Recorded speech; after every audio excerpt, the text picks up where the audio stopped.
घेतले जातात. तो टॉकीजच्या बाजूला हातगाड्यांच्या रोजच्या वसुल्या चालू आहे. ते काय लावले काय? सरास धंदा खोललाय त्यांचे आणि त्यांचे कार्यकर्ते. काय लावले काय तुम्ही? हे कधी पेडणी आधी नव्हतं बघितलं, कधी नाही. मला नाही वाटत आपल्या जिल्ह्यातल्या अजून कुठल्या नगरपालिकेमध्ये आहे.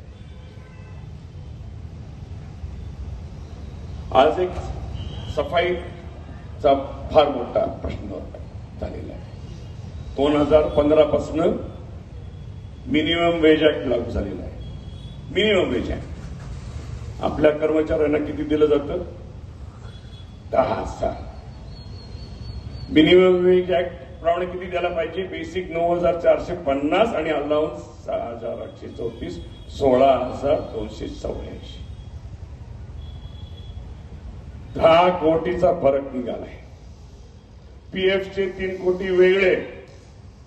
आज मनसेने या मागील 27 तारखेला बघा दाखल केली आहे केस. हा जो फरक जो आहे ना 13 कोटीचा, हा पेनल्टी आणि इंटरेस्ट सहित नाही, 20 कोटीच्या पुढे जाईल. ठेकेदार मोठे मी नाही घेतले. कुठे दिले तुम्हाला माहिती आहे ना? बंगलेवाले बसलेत ना टकोरी घेऊन. आणि कोणाला लुटले?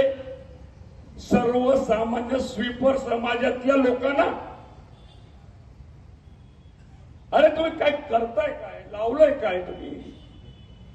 आणि इलेक्शन आलं की मग खोक्याचं राजकारण करता.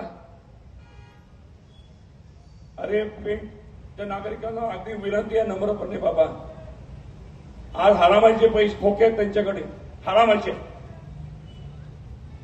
2-5 रात्रीची मजा होईल, पण याच्या पुढचे मग 5 वर्ष, 15 वर्ष, 20 वर्ष